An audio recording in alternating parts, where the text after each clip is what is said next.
What's up, everybody? It is Thegoal60 here on Friday, April the 13th, 2018. So in today's episode, I'm going to talk about things like religion, politics, my views on views. Nah, I'm just kidding. We're talking baseball. We finally have some games back after a couple days off, and now it's time to go into the weekend. Hopefully we start out strong today, knock out some games. If we have to push it into the weekend, we'll do it. But we're going to have a good weekend of baseball. Hopefully we invest wisely, have a return on our investment, and move along towards Monday. Just real quick before we jump into anything, if you haven't liked and subscribed yet, make sure you do so. Make sure if you do subscribe that you hit the bell. That way you get notifications every single day when these videos come out. This is vlog 8, and we will be going all the way through mid-August, so make sure you get on board for that and check out these games. I'll have a video up every single day, no matter if there are baseball games to be wagered on or invested in or not. Before I get into any games, I'm going to talk about the few games that actually got eliminated and why we eliminated them. So the first one was the Blue Jays and the Indians. The Indians would have been the way we would look because they were rated quite higher on the RPI scale. The price was right. The only thing is I got to looking at the pitchers, and Kluber comes up tomorrow, and I started looking at the previous prices for him for this year and also last year, and it's just way too expensive. I was worried about that being, minus 200 minus or above. So I passed on that one. Next up is the Rangers and the Astros. The Astros would actually be the one we would look at. The price on them was like minus 230, minus 240, way too high, so we passed on that. The Diamondbacks at the Dodgers, that was a potential for a revenge play with the Dodgers, but the Dodgers were rated way too far below on the RPI scale. Now remember, on the revenge system, you have to be at least within 15 points or above the other team. So you can be below them, but it has to be within 15 points. The Dodgers are not. They are way below.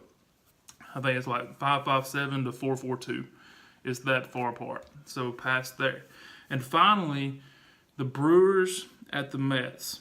So the Mets will be the team we looked at here because they are the top team in the RPI right now with 642, and the Brewers are at 467. The price was good, but just like the Indians, I started looking at probable pitchers for this weekend, and it was Harvey and Thor. It was just going to be ridiculous on price. So I passed on that. It's just too risky to have, today they're priced right at minus 135-ish in that range. But tomorrow and Sunday, if we needed those games, it was going to put us way too much risk. So those are the games that we had to pass on. And now I'll get into the games that we're actually going to take for this weekend. So the first game I'm going to talk about is Oakland at Seattle. So currently the A's are at .514, while Seattle is at .537. So it's more than 5 RPI points or above. So then we look at price, and it looks like Seattle is minus 103.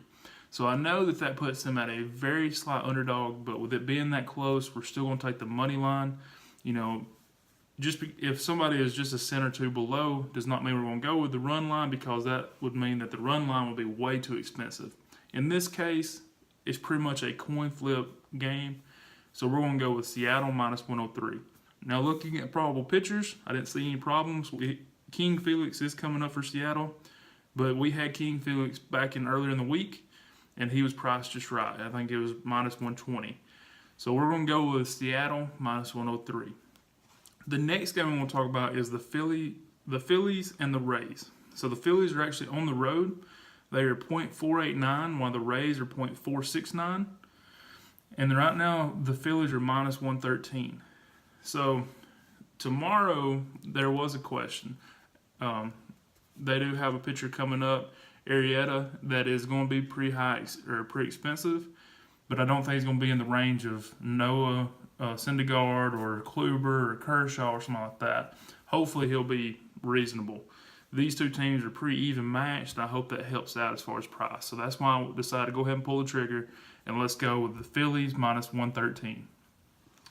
The third game we're going to talk about is Pittsburgh at Miami. So Pittsburgh is currently at .514, while Miami is at .049. excuse me, 0.499.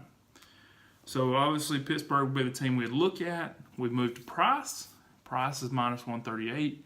So we're going to take Pittsburgh. I look at the pitching, probable pitchers for the weekend. Nothing big there. So I really feel like we'll be fine.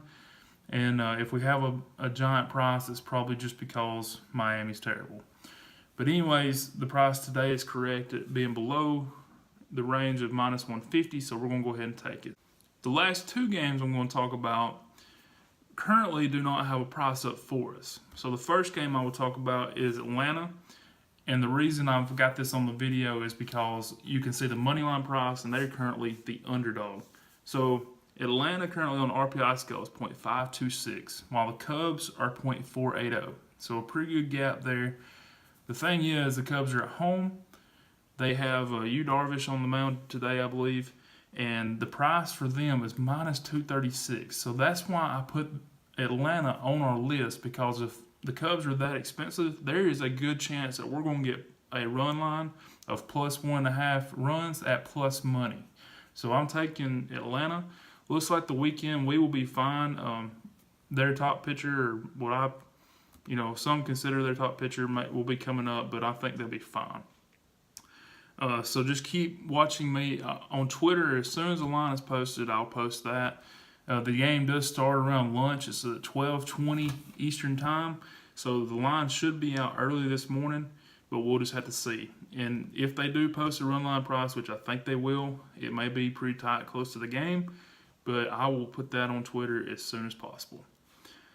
And the last game we're going to talk about is the Yankees at the Tigers. Now, if you know, or if you've watched my preseason videos, it's obvious that I will never take the Tigers again.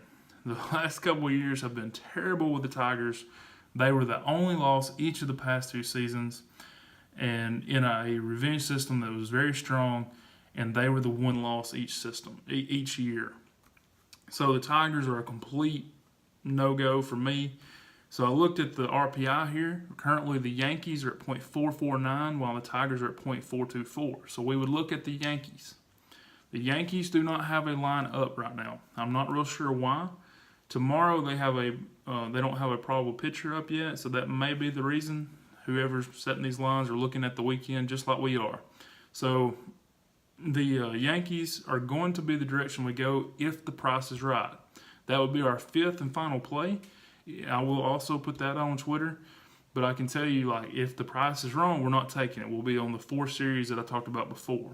But if everything looks up and the price is, in the 150 range or below, we will be taking them today.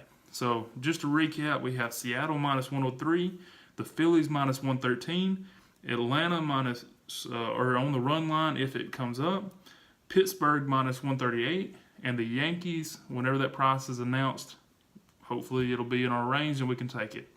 Thanks for watching. Hopefully you have a great Friday the 13th. Don't go too crazy. Enjoy your day, and I will see you tomorrow morning. 60% of the time, it works every time.